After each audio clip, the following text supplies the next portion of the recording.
Some people collect stamps or vintage cars. My neighbor, the self-appointed HOA president, collected power trips and lawsuit.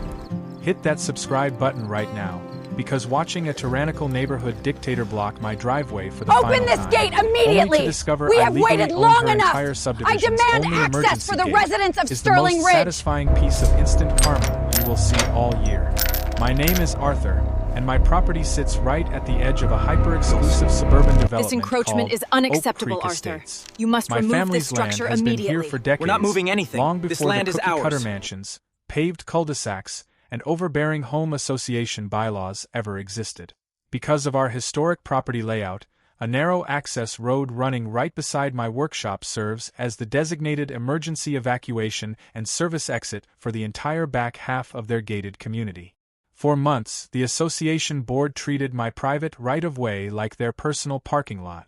Whenever they threw a weekend block party, guests would park right across my main driveway, trapping my vehicles and making it impossible for me to haul supplies in or out of my workshop.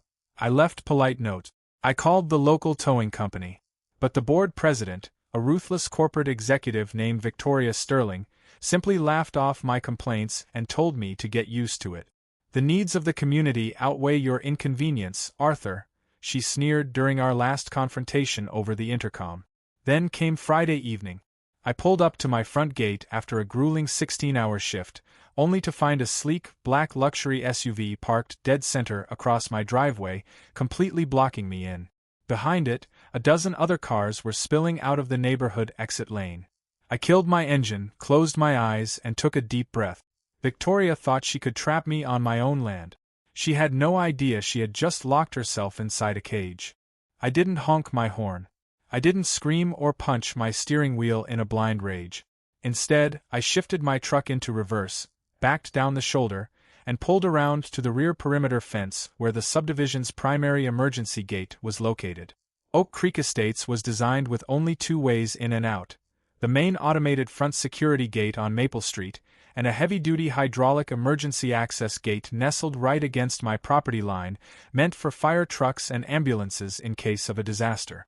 The residents relied on that back gate every single morning to bypass the congested morning highway traffic. Victoria considered that gate her community's lifeline. But under the original Highway Department easement agreements signed back when my grandfather owned the entire valley, that emergency gate didn't belong to the city, and it didn't belong to the HOA. It sat 100% on my deeded private land, maintained under a conditional 20-year license agreement that had quietly expired at midnight, and renewal required the explicit, notarized signature of the property owner. I hopped out of my cab, walking calmly toward the heavy steel control box mounted to the post. I pulled a master brass key from my pocket, unlocked the industrial casing, and flipped the manual override switch from automatic to lock. With a deep, heavy mechanical clunk, the steel hydraulic gate slammed shut, locking tight into place with two massive deadbolts. I pulled out my phone, opened my calendar app, and set a reminder for Monday morning. Let Victoria enjoy her little luxury SUV blocking my driveway for the weekend.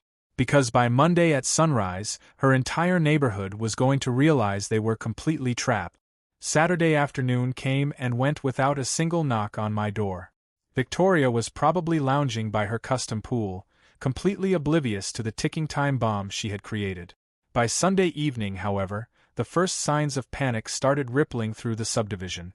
I was sitting on my front porch drinking a cold glass of sweet tea when I heard the frantic blare of car horns echoing from the back perimeter lane. I strolled over to the fence line and looked down into the Oak Creek Estates service road. Half a dozen luxury sedans and family SUVs were lined up bumper to bumper behind the heavy steel gate I had locked shut 24 hours earlier. Drivers were leaning out of their windows, banging on their steering wheels, and screaming in sheer frustration.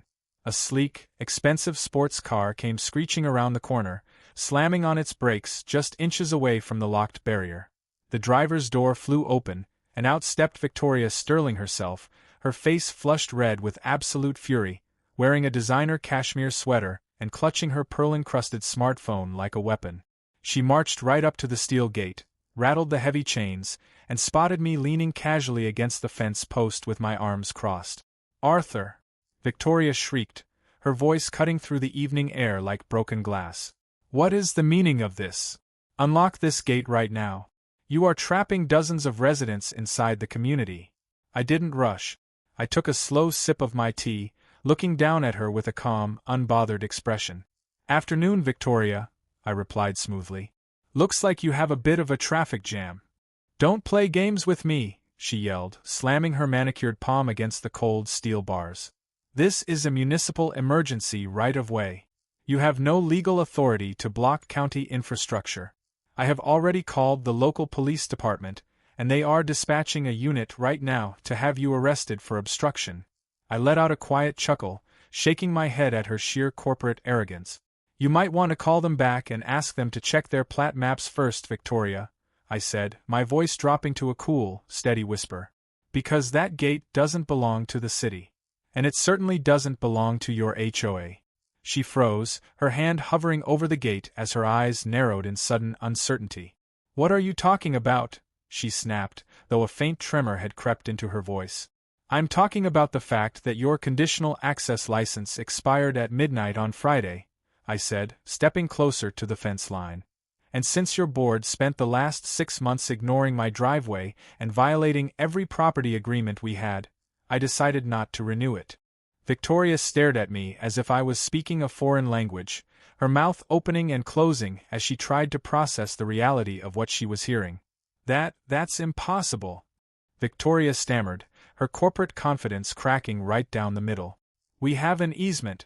The county approved our subdivision master plan. You can't just lock an emergency access road. The county approved a 20-year conditional license, Victoria, I corrected her, tapping my finger against my temple. A license that required your board to maintain mutual respect for our shared boundaries.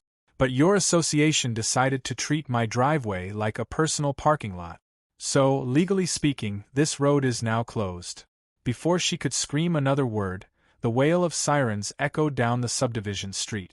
2 local police cruisers came flashing around the corner, pulling up right behind Victoria's sports car. A pair of county sheriff deputies stepped out, looking around at the massive line of trapped luxury cars with heavy, unimpressed frowns. Victoria immediately spun around, throwing her hands in the air, and rushing toward the officers like a drowning woman grabbing a lifeline. Officers! Thank God! Victoria shrieked, pointing an accusing finger directly at me.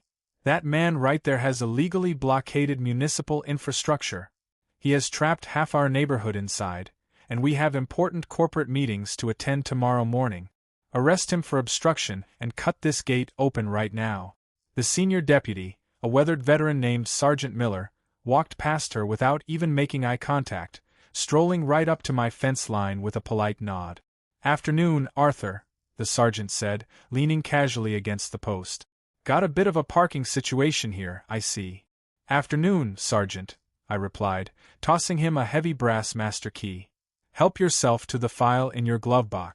The expiration paperwork is all time-stamped. Sergeant Miller caught the key, pulled out a certified legal binder from his cruiser, and flipped through the pages while Victoria stood frozen in absolute terror. She watched in total disbelief as the veteran officer closed the binder, tucked it back under his arm, and turned back to face her with a completely stone-cold expression. Mrs. Gable, the sergeant announced loudly so every trapped driver could hear. There is no municipal crime being committed here. This gate sits entirely on private deeded estate land. The HOA's temporary right-of-way expired at midnight on Friday. Mr. Arthur is well within his legal rights to secure his property. A collective wave of gasps and groans erupted from the line of trapped luxury cars behind her. Victoria's face turned an ugly, ghostly shade of pale white. She had spent years threatening everyone else with fines, lawsuits, and police action. Now the law was looking right at her, and it had 2 simple words: too bad. The silence that fell over the subdivision service road was absolute. Victoria stood frozen in the middle of the pavement, her mouth half open, staring at the locked steel gate as if her entire world was crumbling down around her. The reality of what her arrogance had cost her finally crashed over her all at once. Because her precious emergency gate was completely sealed, every single resident trapped behind it had no choice but to turn their vehicles around, crawl back through the neighborhood, and wait in a 2-hour gridlock at the main front entrance on Maple Street. By Monday morning, the local commuter chaos was legendary. Corporate executives missed early flights, wealthy homeowners arrived hours late to high-profile meetings, and furious residents flooded the emergency HOA hotline with an absolute avalanche of screaming complaints. Within 48 hours, an emergency neighborhood recall petition was signed by over 90% of the subdivision. By Wednesday afternoon, Victoria Sterling was officially voted off the board, stripped of her presidency, and left facing a mountain of internal financial audits from neighbors demanding to know where their association dues had actually vanished. As for my driveway, when I pulled up to my front gate on Friday evening, exactly 1 week after the chaos began, the air was quiet, peaceful, and completely clear. No luxury SUVs, no blocked pathways, and no disrespectful note. I sat out on my front porch as the sun dipped low behind the trees, sipping a warm cup of coffee and listening to the quiet rustle of the evening breeze. Some people never learn how to respect boundaries, but for those who refuse to listen, a heavy steel lock has a funny way of making things crystal clear.